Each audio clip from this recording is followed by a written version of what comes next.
कैसे हैं आप लोग? उम्मीद करते हैं अच्छे होंगे। स्वागत है आपका डेफिनेशन वीआई में। आज मैं आप लोगों को दूरी, विस्थापन, चाल, वेग और त्वरण के बारे में बताने जा रहा हूँ।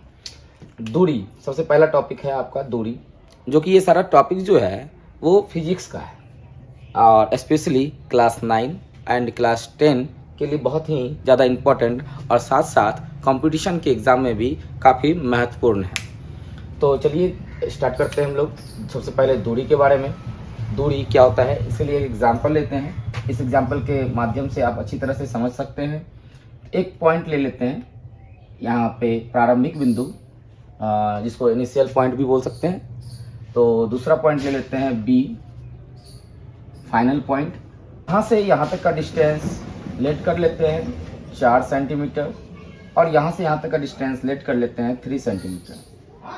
ए और बी के बीच का डिस्टेंस जानना हो, मतलब दूरी जानना हो, तो दूरी हो जाएगा 4 centimetre plus 3 centimetre is equal to 7 centimetre. इसका मतलब ये हुआ कि डिस्टेंस क्या है? डिस्टेंस रास्ते की लंबाई है।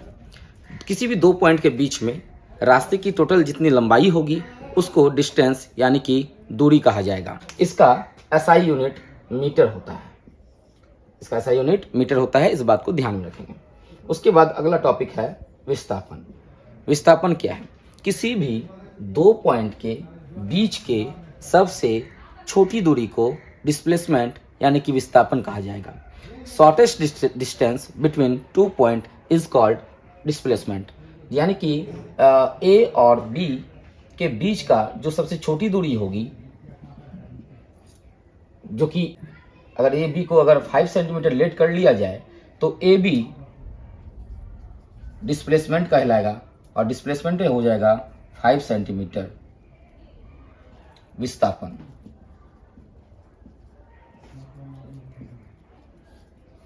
इसका एसआई मात्रक मीटर होता है। और जैसा कि आप लोग देख रहे होंगे कि दूरी का भी एसआई मात्रक मीटर है और विस्थापन का भी एसआई मात्रक मीटर है। तो एसआई मात्रक जो मीटर है ये दोनों में कॉमन है। तो दोनों में एक छोटा सा डिफरेंस है। दोस्तों आप लोग गौर से देख रहे होंगे कि जो डिस्टेंस जब कवर हो रही थी तो इसका डायरेक्शन बार बार बदल रहा था।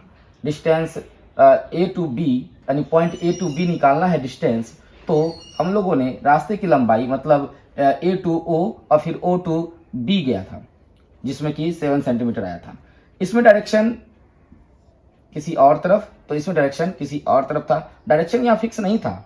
डायरेक्शन फिक्स नहीं होने की वजह से यह दूरी जो है यह एक अदिश राशि कहलाएगा। राशि दो तरह का होता है, सदिश और अदिश। अदिश राशि वह होता है जिसमें डायरेक्शन नहीं होता है।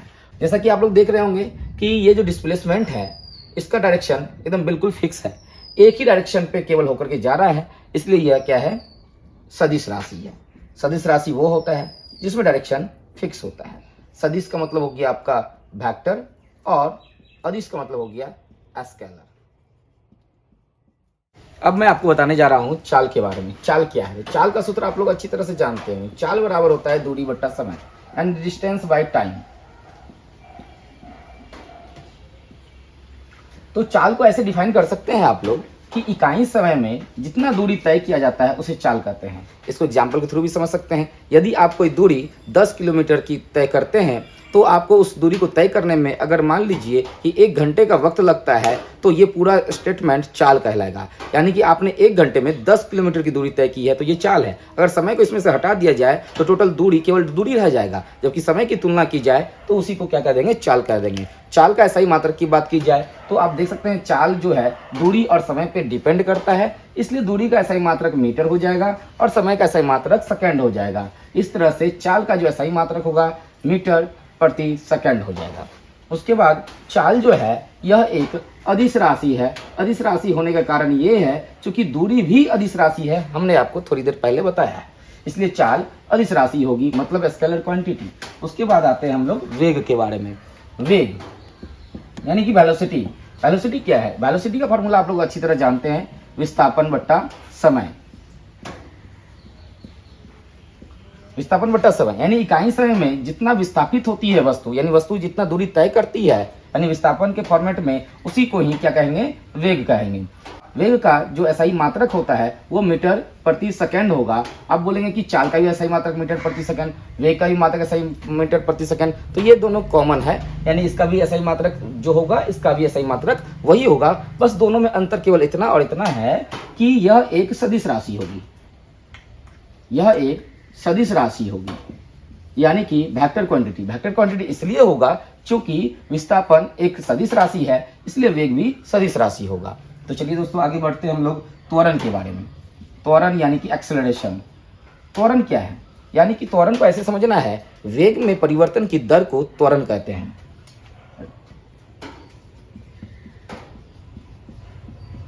परिवर्तन की दर को त्वरण कहते हैं, यानी कि किसी एक समय में जितना वेग में परिवर्तन होगा, जितना भी वेलोसिटी में चेंजिंग होगा, वो चेंजिंग ही त्वरण कहलाएगा। इसको आप ऐसे समझ सकते हैं कि वेग में परिवर्तन, यानी कि किसी पॉइंट पे मान लीजिए कि वस्तु का वेग 10 किलोमीटर पर आवर है, दूसरे पॉइंट में उस वस्तु का वेग बढ़ करके 15 किलोमीटर पर आवर हो जाता है। तो ऐसी स्थिति में इसमें जो वेग में जो चेंजिंग है वो 5 किलोमीटर पर आवर की है। जितने समय में 5 किलोमीटर प्रति घंटा का जो वेग का जो चेंजिंग हुआ है वही आपका त्वरण कहलाएगा। जैसा कि आप लोग देख रहे हैं कि त्वरण जो डिपेंड कर रहा है वेग में परिवर्तन पर डिपेंड कर रहा है। तो वेग का जो एसआई मात्रक होगा और समय का जो एसआई मात्रक होगा वही इसका त्वरण का एसआई मात्रक हो जाएगा। वेग का एसआई मात्रक आपने अभी थोड़ी देर पहले देखा है मीटर पर सेकेंड, जबकि समय का एसआई मात्रक हो जाएगा सेकेंड। इसका मैथमेटिकल कैलकुलेशन जब आप करेंगे तो आप देखेंगे मीटर पर सेकेंड स्क्वायर, यानी कि आपका त्वरण का जो एसआई मात्रक है वो मीटर पर सेकेंड स्क्वायर है। तो आज का वीडियो कैसा लगा दोस्तों, अगर अच्छा लगा हो तो लाइक एंड सब्सक्राइब कीजिए। जय हिंद।